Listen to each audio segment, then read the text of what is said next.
to another mini episode of Subject to Interpretation here at NAJIT 2023 in Las Vegas.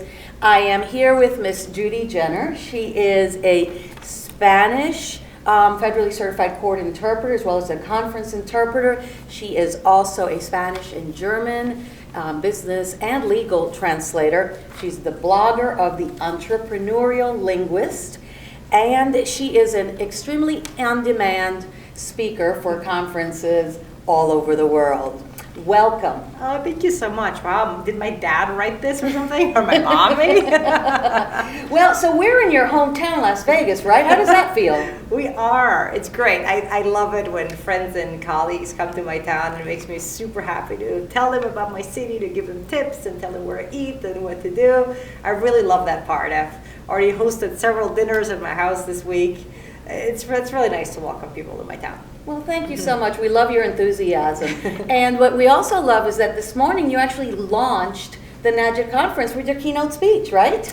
I did. It was early, so I don't remember all the details. It was 8 a.m., which is a rough schedule in any city, especially in Vegas. So yes, it was the keynote. It was just a big honor to be able to give the keynote and to have been selected, and that NAJIT trusts me with this important 45 minutes that sort of sets the tone for the rest of the conference.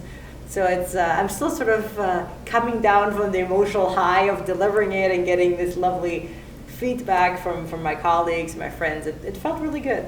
Well, it definitely was a highlight, especially at 8 o'clock in the morning. So I've got to say, tell me about your message this morning, because you talked about a couple of different things. Mm-hmm. Yeah, I've been talking pretty much about the same things for 15, 20 years, I feel like, just wrapped a little bit differently. But basically it's about pricing, about how we can increase the value of our profession, how we can make more money, do better for ourselves. And it's not that difficult, right? Ideally, would all be increasing rates, would be charging more. When in doubt, charge more is basically the message, right? And I think we've undervalued our services as a profession. I'm not saying anybody in particular, but in aggregate, I think there's some room for improvement on the prestige, because people tend to respect you more if you charge more. It sounds ridiculous, but people do respect the expensive lawyers a bit more, I think, is a consensus, than the low-level lawyers, because there's a correlation between price and prestige, right? So I think we need to increase our value by charging more. Well, in the few times that I've seen you speak here, you were in Atlanta at one point for one of the conference there, I know that you're really interested in sharing tools with interpreters, tools and strategies for translators and interpreters, for them to grow their businesses, for them to understand their worth and find the pricing structure or a rate structure or fee structure that actually works with their business, with their lifestyle, with their goals. And you also recently gave a presentation here in NAJIT this afternoon talking about the value and the importance of networks. Tell me about that. Yeah, I think we need each other. We're all in this together. And of course, I love to share what I know, and I'm very honored that people want to hear it. And if I didn't want to share it, I just wouldn't be giving these presentations. I'd just keep it to myself, but that's not what I want. I'm a very, very firm believer that we're stronger together, that we need to strengthen the profession from within. There isn't going to be some magical entity that's going to come from the outside and say, here, interpreters, now you're more valued or more special. No, we need to build it. We need to work for it. And it takes a lot of work. It takes a lot of effort. And I'm happy to be part of that effort by sharing what I know and by consistently pushing the envelope on what we need to do to get more respected, to get more money, and all those things. And the networking session this afternoon was basically just a reminder that we need each other to grow our businesses. We need each other as references. We need each other to learn terminology. We need each other to grow, and we need each other to help each other out. If you're on your way to an interpreting assignment, you have a car accident, is there somebody you can call who's going to drop everything and help you out? And that is what part of my success depends on the folks who work with me and the contractors that I have, who will do whatever it takes to make me look good, and which ultimately makes me look good with my client, right? So we need to invest, I think, even more in our relationships with our colleagues, and not see each other as competition, but as colleagues, because ultimately that's what we are. Well, and to that end, I mean, you're obviously very generous with your knowledge, but you're also generous with your time. I heard you this morning talking about, your volunteer work. When you can, you do. Somebody comes up to you and says, "Hey, Judy, I need help with this. Are you available?" And if it's humanly possible, you do it. So it seems to me that being willing to share of yourself also has its benefits, right? Yeah, I mean, it just feels really good. It's hard to quantify it. I just really believe in that we need more volunteers in this profession. There wouldn't be a NAJIT conference or an ATA conference, or associations wouldn't exist if it weren't for people like us who are volunteering our time, right? I mean, I've been pretty much in every association that I've ever been a member of. I've done some sort of volunteering. I'm the former president of the Nevada Association. I'm the spokesperson for the American Translators Association. We do a lot of advocacy work, and it's important. I mean, of course, you can't do 100% pro bono work because you got to make a living. Sometimes I wish I could, right? Because I think it's very meaningful work, and it's hard to tell what comes back to you monetarily, and it doesn't really ultimately matter, right? I do this not because I'm trying to get something out of it, but I really do believe that what I can contribute to make the profession better, I'll do it. That's great. So today we've heard this a couple of times. It was part of your keynote speech, the reference to that much hated line, "What happens in Vegas Stays in Vegas." So what shouldn't stay in Vegas? I mean, what should we take away? What should everybody know? Everybody who listens to Subject to Interpretation, everybody who's interested in being an interpreter who wants to come to the next conference, what should absolutely not stay in Vegas? So many things, all these amazing lessons that you learn at this conference. There's so many great speakers that we've chosen.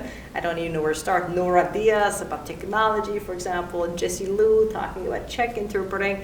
But maybe from what I've talked about is working with each other, helping each other out, and starting to have some real confidence in your fee schedule.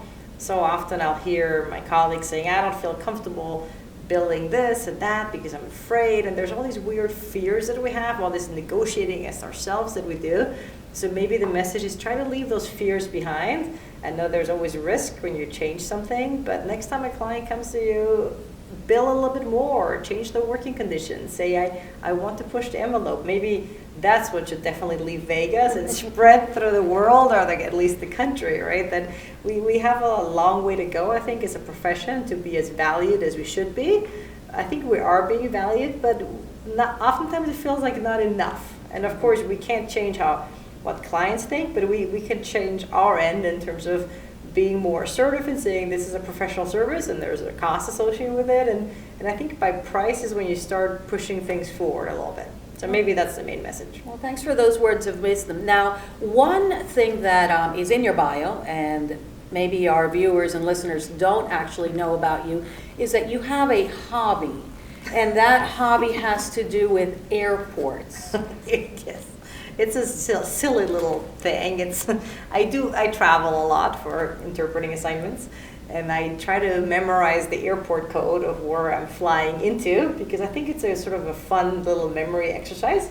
And also because one of my best friends is a complete airline geek, and we will write WhatsApp messages to each other. He'll be like, "I'm at DCA going to MUC. Are you still at GPS?" Which is just ridiculous. But GPS is the Galapagos Islands, where I was actually recently in November, and he was one of the few people who writes like that too. And it's probably not very valuable, but I just think it's fun, and it's kind of a cool reminder of the places I've been and the places I want to go to. And I don't know all the airport codes. There's hundreds and hundreds I don't know, but I think it's kind of fun.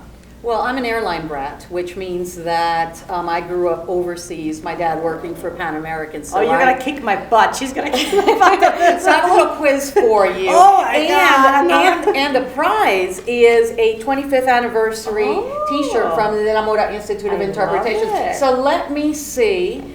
Oh, my God, I'm scared already. Let me see what happens when I give you these codes. Not the codes. Well, okay, do you prefer the codes or do you prefer the city? Oh my God, let's do a few of each, see what happens. Okay, New Delhi, Oh, I'm really bad at international ones, but I think it's NDL, right? Oh, No. DEL. DEL. See, I'm telling you, the international ones are really hard. Okay, how about KTM? I know KTM. Is it Kathmandu? Yes! Ding, ding, ding, ding, ding, ding, ding, ding, ding, ding. All right. Okay, so do you want to double down? Well, I mean, I don't know what I have to give you, but Can I get 2 of these? I have a twin. oh my goodness. Well, I'll talk to the powers that All be. right. But I'll talk to them after you. So you want to double down? Sure. Double or nothing? Yeah. Okay. LVS.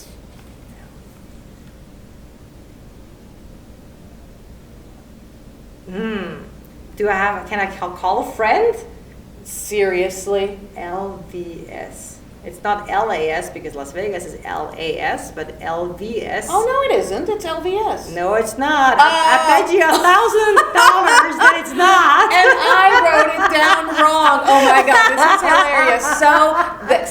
So it's all on me, folks. I win, ladies and gentlemen. I win. She absolutely wins. So she wins this T-shirt of the Delamora Institute. Oh, it's actually a polo shirt. All right, it's a polo shirt. Thank you very much. Very cute. There you go. Nice So fabric. I guess just let's leave this in Vegas that I couldn't get the Las Vegas code right. It's between you and I. You folks don't say anything. And all of you.